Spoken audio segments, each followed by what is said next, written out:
And welcome back to my class. I am Neetu Karmakar और आज का जो टॉपिक है वो है criss cross inheritance. Criss cross inheritance क्या होता है इसको देख लेते हैं हम कि क्या होता है।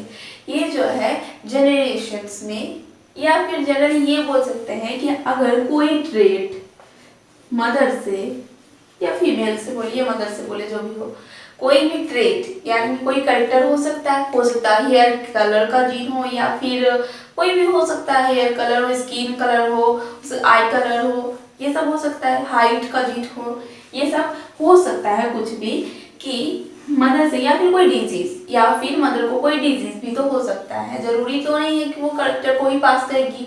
जेनेटिक डिजीज जो होता है जो जेनरेशन वाइज पास होता है, लाइक कलर ब्लाइंडनेस, फिर हीमोफीलिया, ये सब जो होता है ये डिजीज भी तो जनरेशन से क्रोमोसोम के थ्रू से पास होता है।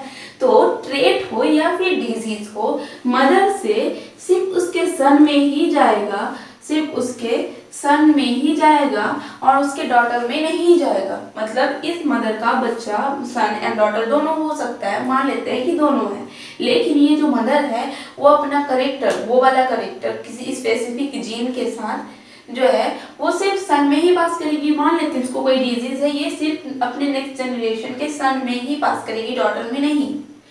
और ये सन जो है अपने डॉटर को, इसके डॉटर को पास करेगा और अपने सन को पास नहीं करेगा।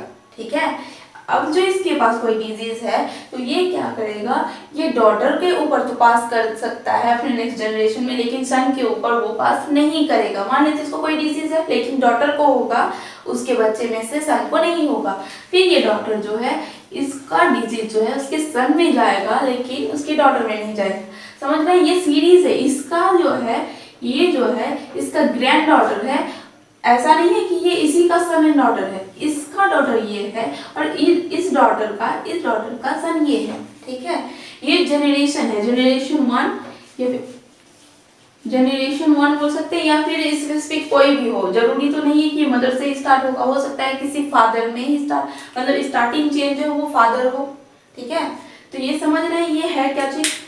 तो यहाँ हम देख लेते हैं फीमेल, तो ये क्या, male, female and male. That means क्या, एक फीमेल जो है अपने नेक्स्ट जनरेशन के मेल को पास करेगा, जबकि एक मेल जो क्या है अपने नेक्स्ट जनरेशन में फीमेल को जो है वो जो ट्रेट या डिजीज है उसको पास कर सकता है। तो इस टाइप के इनहेरिटेंस को हम बोलते हैं क्रिस क्रॉस इनहेरिटेंस। इसको एक एग्जांपल के थ्रू से हम अच्छे से समझते हैं कि क्या होता है। तो हम एग्जांपल में ले लेते हैं एक फीमेल को हम लेते हैं और एक मेल को हम ले लेते हैं। फीमेल में क्या सेक्स क्रोमोसोम होता है उसका 2X एंड मेल का क्या होता है, एक X और एक Y। मान लेते हैं सबसे पहले हम, चूंकि हम मदर को लिए फीमेल को लिए तो एग्जाम्पल में भी हम पहले एक फीमेल को लेते हैं जिसमें मान लेते हैं कोई डिजीज है। ठीक है, इसको कोई डिजीज है, डोमिनेंट डिजीज है। ठीक है, तो इसके दोनों एक्स क्रोमोसोम में ये क्या है, ये डिजीज का सिंबल है, जिसके ऊपर वो पॉइंट लाइक स्ट्रक्चर ये वाला जो बना है ये क्या है, डिजीज का, कि इस एक्स क्रोमोसोम में भी डिजीज है, इसको मतलब इसके अंदर वो जीन है जो डिजीज काउज कर रहा है। ठीक है, तो ये डिजीज वाले क्रोमोसोम है और ये नॉर्मल है। ये क्या है, डिजीज वाला है और ये क्या है, ये नॉर्मल है। अब इसको क्रॉस करवाते हैं इसके नेक्स्ट जनरेशन में। गैमेट का सेपरेशन होगा तो क्या होगा, एलील का सेपरेट हो जाना, ये हो गया पेरेंट। अगर हम गैमेट बनाएं तो क्या बनाएंगे, ऐसा ही, क्योंकि एलील का सेपरेट होना लॉ ऑफ सेग्रीगेशन के हिसाब से वो क्या होता है, गैमेट होता है। तो इसको भी हम गैमेट में सेपरेट कर लेते हैं अगर आप चाहे तो, नहीं तो एग्जाम में यही सब नहीं करना है कि गैमेट सेपरेट करेंगे किसी भी ऑब्जेक्टिव क्वेश्चन के लिए फिर करेंगे, नहीं, उसको डायरेक्ट आप कर लीजिए और टिक मारिए, टाइम बचाना है वहाँ। तो अब क्या करना है, यहाँ गैमेट सेपरेट हो चुका है, अब हम इसके सन एंड डॉटर को बनाते हैं। सबसे पहले डॉटर बनेगी अगर, तो इस टाइप का सिचुएशन आएगा। ठीक है, फिर सन अगर बनेगा तो इस टाइप का सिचुएशन आएगा, फिर अगर डॉटर तो इस टाइप का सिचुएशन आएगा। और ये तो मेंडल के एक्सपेरिमेंट करते करते अब तो ये बस इजी इतना हो गया कि इसके बारे में सोचना नहीं है। ये क्या हो गया, अभी यहाँ के हम देख रहे हैं कि एक जो है एक एक्स क्रोमोसोम में डिजीज वाला तो पॉइंट है लेकिन दूसरा नॉर्मल है। और ये जब तक दो, यहाँ क्या हम देखें, डिजीज इस फीमेल को कब हुआ, जब दोनों क्रोमोसोम में वो डिजीज वाला पॉइंट है यानी जीन है, तभी इसको डिजीज हुआ। जबकि यहाँ क्या है, एक सिंगल में तो आया लेकिन वो क्या है, दोनों में नहीं आया पॉइंट, इसीलिए इसको डिजीज नहीं हुआ। क्यों? क्योंकि इसके दोनों क्रोमोसोम में डिजीज वाला जीन नहीं है, इसीलिए इसको डिजीज नहीं हुआ। ये तो बच गया। क्यों? क्योंकि ये वाला जो है इसको क्या क्या सब ये कर दिया कि तुम रुको, मतलब उसको बचाने के लिए इसको क्या चाहिए कि अपने आप को जितवाने के लिए कोई एक पेयर चाहिए, कोई और एक आदमी चाहिए, तभी ये जाके उस डिजीज को कर सकता है। डोमिनेंट डिजीज है, ऐसा हम यहाँ सबसे पहले डोमिनेंट डिजीज ही लिए हैं।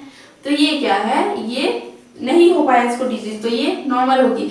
एक्चुअली ये कैरियर है। नॉर्मल तो ये दिखने में ऐसे नॉर्मल रहेगी, उसको कोई डिजीज नहीं होगा, लेकिन ये है कैसी, कैरियर है, अपने नेक्स्ट जनरेशन में पास कर सकती है। ये जीन जो है जिसके पास भी जाएगा तो वो तो होगा ही उसको डिजीज, तो ये कैरियर होगा और दिखने में कैसे, फिजिकली नॉर्मल ही होगी, तो हम इसको नॉर्मल बोलेंगे, कैरियर बोल सकते हैं, ठीक है। लेकिन यहाँ मेल के केस में क्या हो रहा है, क्योंकि इसके पास एक जो एक्स क्रोमोसोम है उसमें डिजीज है और वाई क्रोमोसोम में कोई डिजीज नहीं, वाई में ऐसे जो वो जीन जो नहीं था जो डिजीज कर रहा था, लेकिन इसको बचाने के लिए वाई है जो छोटा है, मान लेते कोई बच्चा है, ठीक है, ऐसा है कि एक्स क्रोमोसोम के ऊपर जो जीन है उसको अगर बचना है तो उसको एक और नॉर्मल एक्स ही चाहिए, और यहाँ वो नहीं है, इसीलिए इसको डिजीज हो गया। जबकि इस फीमेल के केस में सेम ऐसा ही, ये तो नॉर्मल होगी या फिर कैरियर है, कैरियर ही है लेकिन दिखने में नॉर्मल है, ठीक है। और ये कैसा है, इसको भी डिजीज है, जस्ट लाइक दिस, ठीक है। मतलब इसमें बचाने के लिए इसको एक और x chromosome, normal x chromosome नहीं है, तो ये है कंडीशन। तो यहाँ हम क्या देखते हैं कि फीमेल का जो है डिजीज किसमें पास हुआ, यहाँ हम देख लेते कौन कौन मेल है कौन कौन फीमेल है। ये क्या फीमेल है, ये मेल है, ये फीमेल है, ये मेल है। डिजीज किसको किसको हुआ, डिजीज मेल को हुआ और मेल को हुआ, जबकि फीमेल क्या नॉर्मल है, नॉर्मल है। तो यहाँ से आपको पता चल गया कि अगर यहाँ डिजीज किसको था, फीमेल को था, और यहाँ क्या दोनों क्या दोनों मेल को हुआ और फीमेल को नहीं हुआ। इससे प्रूव हो रहा है कि अच्छा तो सिर्फ मदर से सन में ही गया और डॉटर में नहीं गया। इसी को क्रिस क्रॉस इनहेरिटेंस कहते हैं, इसी को हम आगे बढ़ाएंगे अगर। और अगर हम देखें कि अगर मेल को डिजीज हुआ तो क्या फीमेल को पास हो गया, करके देख सकते हैं इसको। यहाँ डिजीज कर लीजिए और ये दोनों को नॉर्मल रखते हैं तो क्या होगा, तो वही होगा कि यहाँ है दोनों नॉर्मल रहेगा, और क्या यहाँ दोनों नॉर्मल हो जाएगा, यहाँ दोनों नॉर्मल हो जाएगा, और यहाँ क्या होगा, डिजीज वाला होगा ये, तो यहाँ भी एक नॉर्मल, यहाँ एक डिजीज वाला, ठीक है। तो आप इसको करके देख सकते हैं। तो हम इस टाइप से आप करके देख सकते हैं इसको खुद से भी, क्योंकि इसमें उतना ज़्यादा लंबा वीडियो हो जाएगा, इसलिए हम चाहते हैं कि आप खुद से इसको करके देख लें। इसमें हम एक एग्जाम्पल बता दिए, आप बस इसमें डॉट लगा दीजिए, उसको डिजीज बना दी, नेक्स्ट वाला क्रॉस आप ऐसे ही नॉर्मली क्रॉस कीजिए और देखिएगा कि मेल का सिर्फ फीमेल में ही डिजीज पास हो रहा है जबकि मेल में नहीं हो रहा है। तो ये है criss cross inheritance. I think आपको समझ में आ गया अच्छा से। तो आज के लिए थैंक यू सो मच। अगर आपको अच्छा लगा तो लाइक कीजिए, शेयर कीजिए, सब्सक्राइब कीजिए। Thank you.